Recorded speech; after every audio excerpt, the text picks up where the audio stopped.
The Happiness Project. Summary. In this audio file, we will go over the author's note in Chapter 1, Getting Started. The author's note. In the author's note, she tells of the book and how it's an approach to changing your life. She starts off with 2 preparation stages. The first preparation stage, she asks you to ask yourself, what brings you joy, what brings you satisfaction, and what brings you engagement? She also asks you to ask yourself, what brings you guilt, what brings you anger, what brings you boredom, and what brings you remorse? Her second stage is to make resolutions. She would like you to identify certain things in your life that brings you happiness and make resolutions. The hardest part about these 2 stages is keeping the resolutions. Everyone's project is different, and this book is her story and she hopes that you learn from her experience.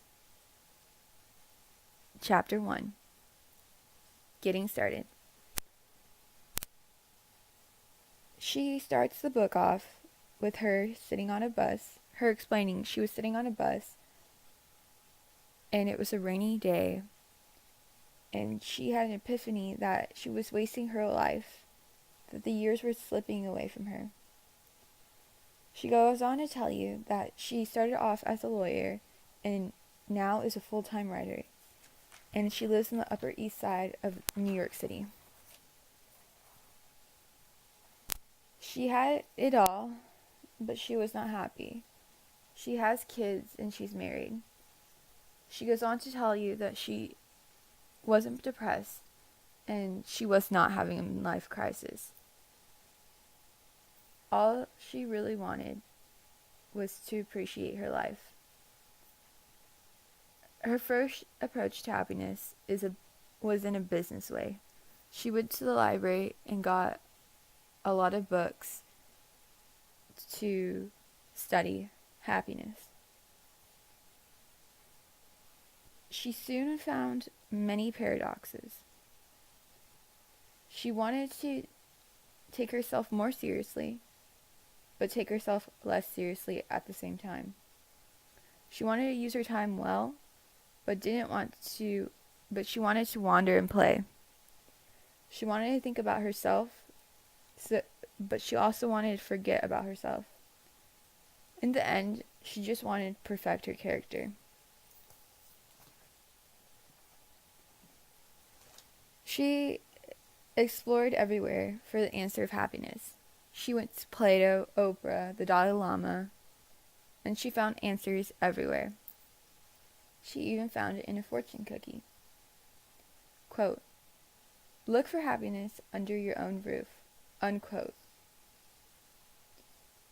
In her research, she found out that genetics accounts for 50%, your life circumstances, your gender, age, ethnicity, marital status, income, health, occupation also count for another percent.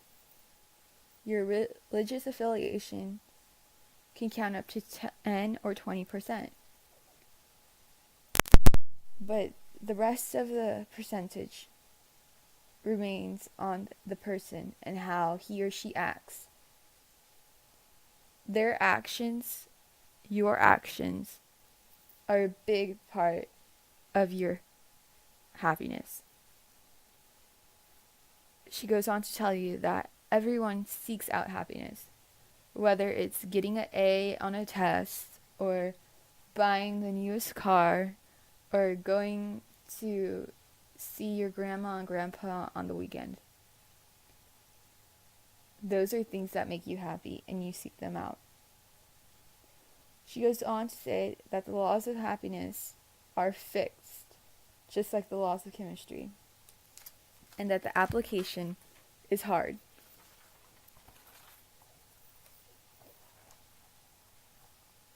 One of the people that brought a lot of information to her was Benjamin Franklin. She talks about how he had 13 virtues that he wanted to keep: justice, moderation, humility, etc. And he made a chart and plotted a graphic against the days of the week. It was a very structured way of looking at happiness. She also made her own chart, and it was a scoring chart, and she would check off her topic if she thought she did good that day, or put an X by it if she thought she did bad. She chose her topics to become happier. One of her topics was friendship. She says that friendship is a key to happiness, and that you can choose whatever topics you would like. If it's going to the gym, studying, going to a job interview to get a certain job. She also made a resolution sheet every month, and she created her 12 commandments, which she tried to live by every day. She then created a secrets of adulthood. A couple of the secrets that popped out to me were, quote, what you do every day matters more than what you do once in a while, unquote. And another one was, quote, if you are not falling, you are not trying hard enough, unquote. She wanted to do something interesting. She wanted to move to Italy or travel the world, but she goes on to tell you that she had responsibilities and that would be impossible. She didn't want to reject her family, she wanted to change it. And a lot of people didn't understand, like her husband, what her happiness project was about. He asked her if she was happy, and she said she was, to an extent, that she just wants to appreciate how good her life was.